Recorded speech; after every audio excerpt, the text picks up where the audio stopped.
Oke, salam kembali bersama saya Zainal Hendra Terapi Solution New. Di kesempatan kali ini saya membuat video selanjutnya tentang COVID ya, yang sudah saya janjikan.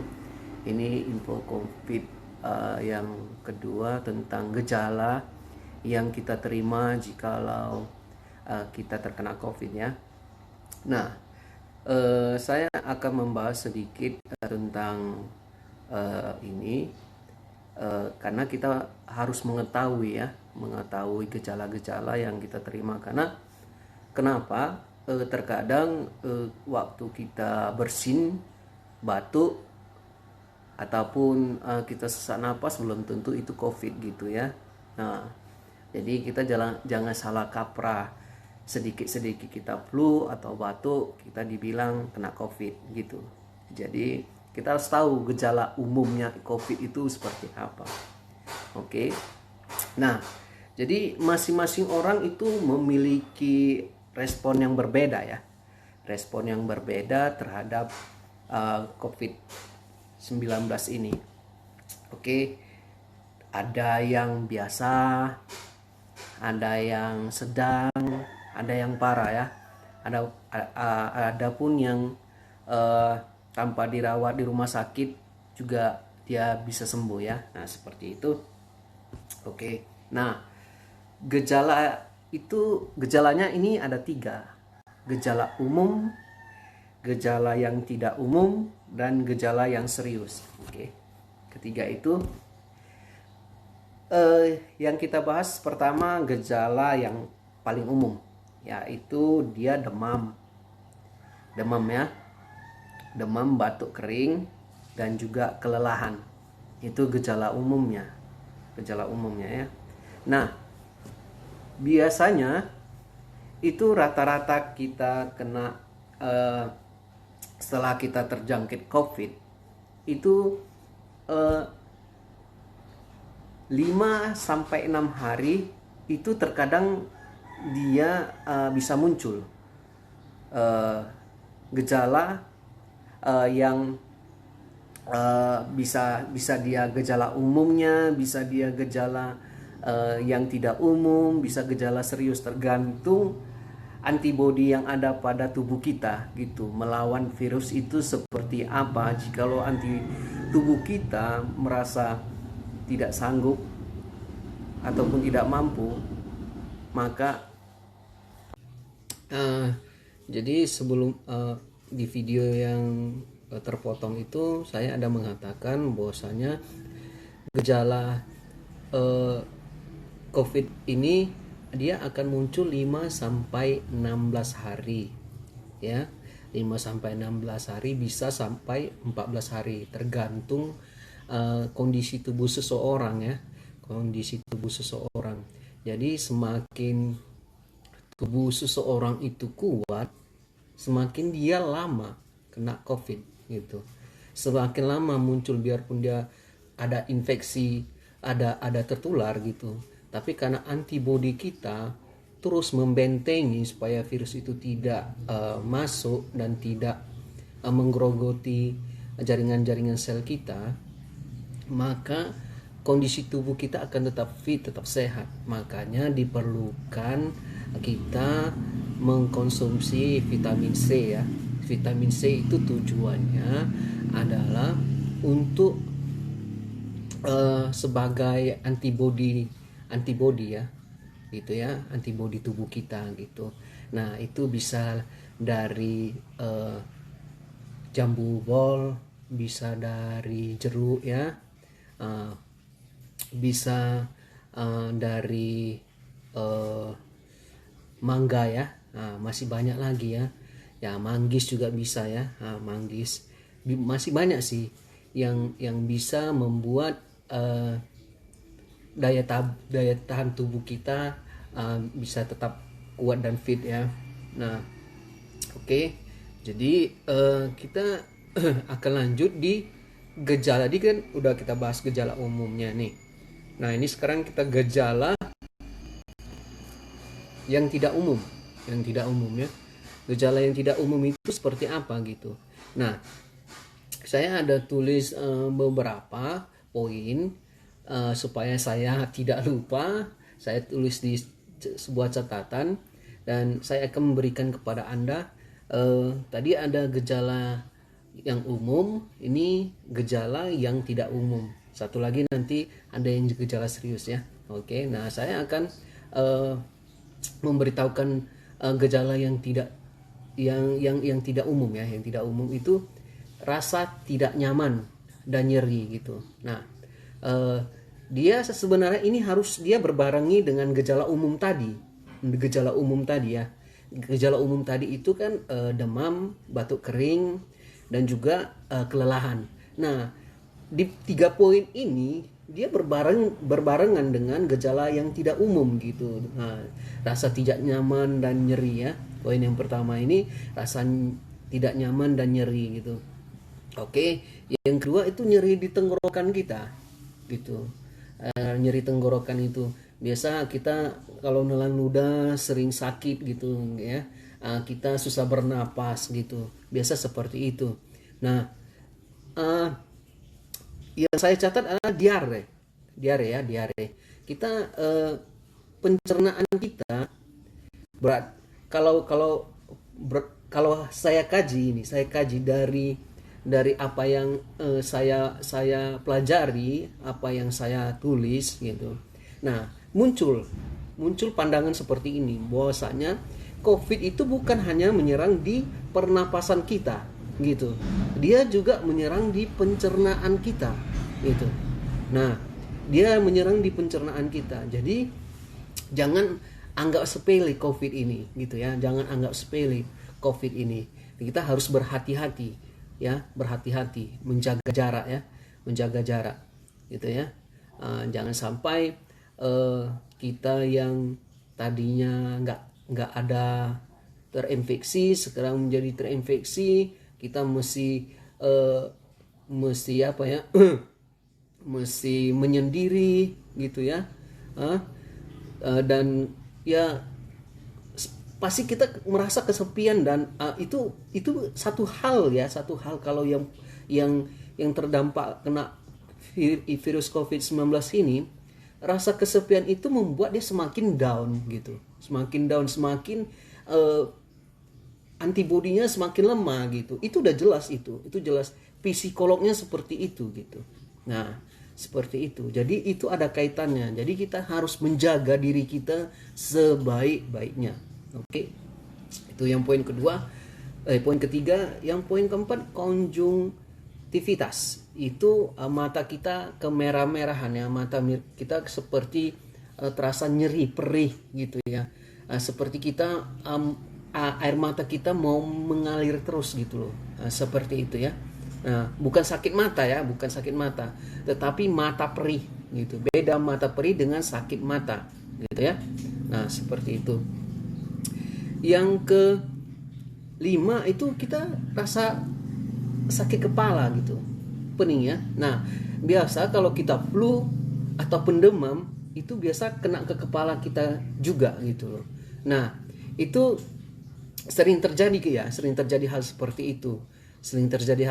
Karena kalau dari kepala kita yang ada sakit, biasa itu terkena otak kita juga gitu, yang terasa sakit gitu. Itu udah pasti gitu. Udah pasti ada kaitannya karena di saraf kepala ini yang lebih dekat dengan otak kita ya, seperti itu ya. Nah,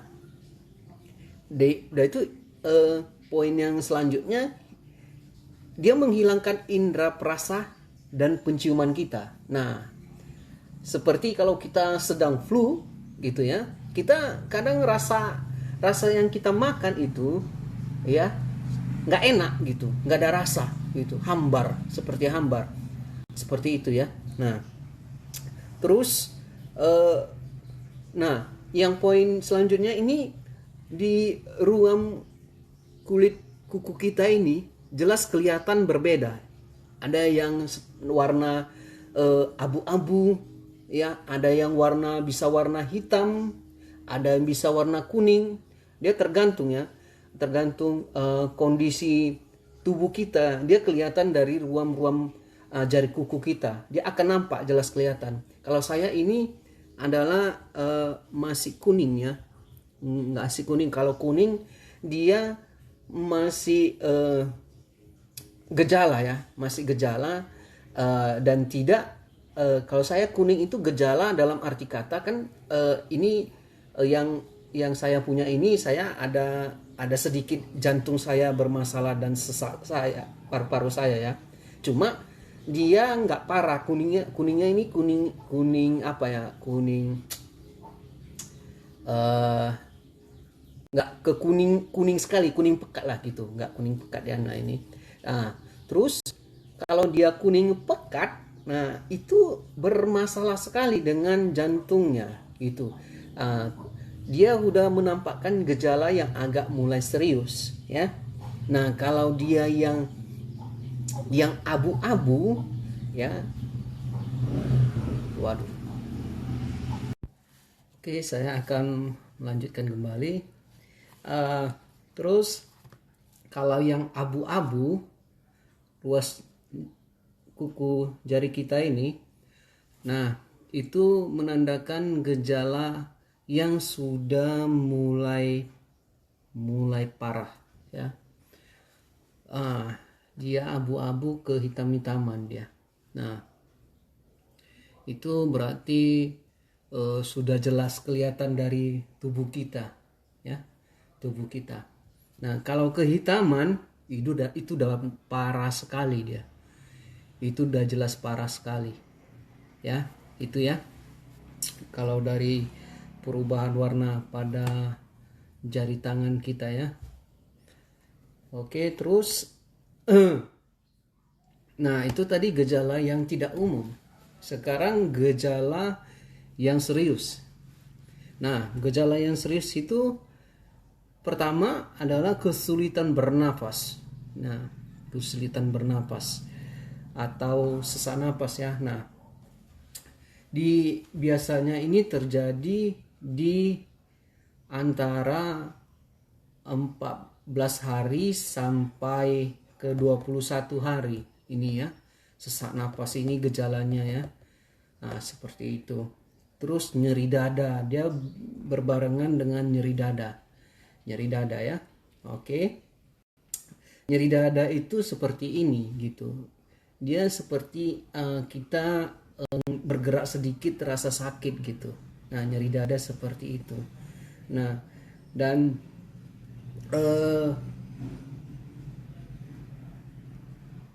kita kehilangan untuk kemampuan berbicara ya, karena semuanya udah terserang ya. Kita paru-paru kita udah terserang ya. Bergerak pun kita susah gitu. Nah, satu hal lagi, dia jaringan sel kita jangan sampai dimakannya sampai ke sumsum tulang belakang kita.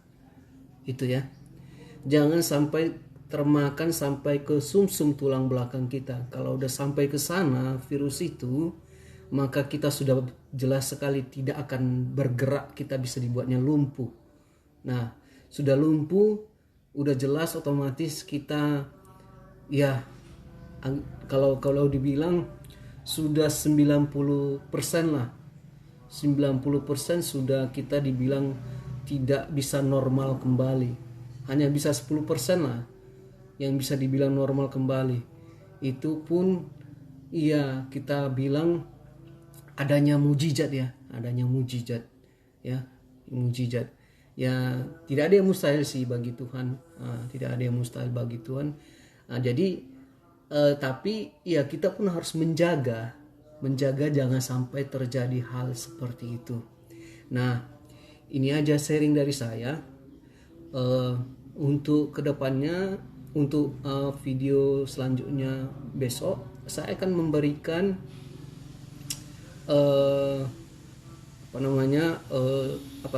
sudah boleh memberikan terapi ya, terapi, dan saya akan memberikan kesaksian saya.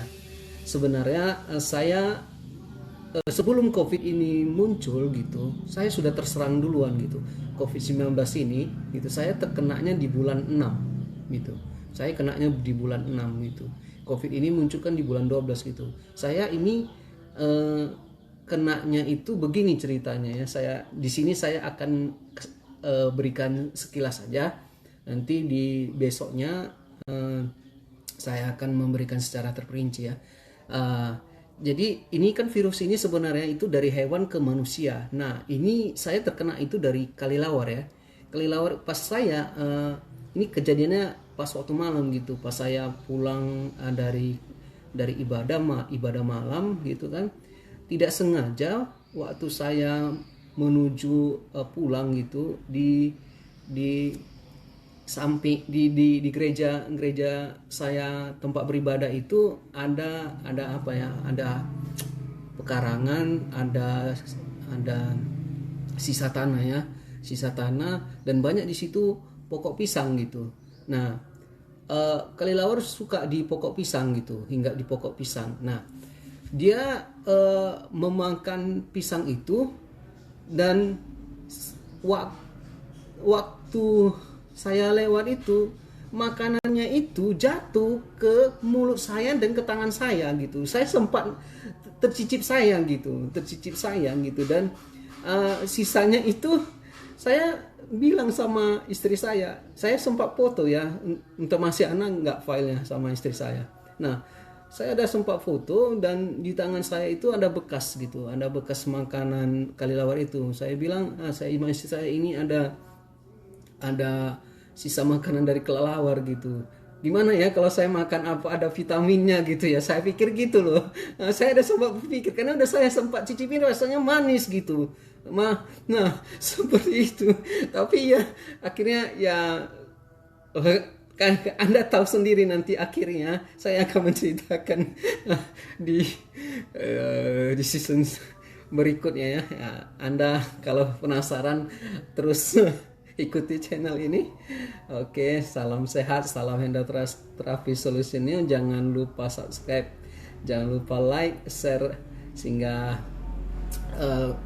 Anda mendapatkan info-info berikutnya tentang COVID ya, tentang juga